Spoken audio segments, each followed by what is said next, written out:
Hi అండి, అందరికీ నమస్కారం అండి. ఈరోజు మా ఇంట్లో మటన్ కీమా బాల్స్ అండి. ఇది చేసుకోవడము చాలా ఈజీ అండి.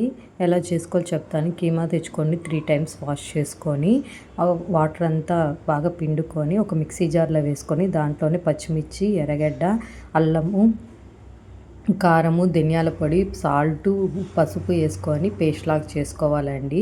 అలానే 4 తెల్లగడ్డలు కూడా వేసుకొని పేస్ట్ లాగా చేసుకోవాలి. ఒక బాండల్లో ఆయిల్ వేసుకొని ఆయిల్ హీట్ అయిన తర్వాత ఇది రౌండ్గా చేతికి ఆయిల్ అనేది వేసుకొని రౌండ్ బాల్స్ లాగా చేసుకోవాలండి.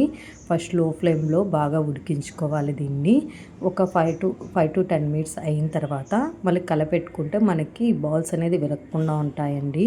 ఇది గోల్డెన్ కలర్లో బ్రౌన్ కలర్లో వచ్చేంత వరకు వేపుకొని పక్కకు తీసుకొని సర్వ్ చేసుకోవడమే అండి. టేస్ట్ అయితే చాలా అంటే చాలా బాగుంటుంది.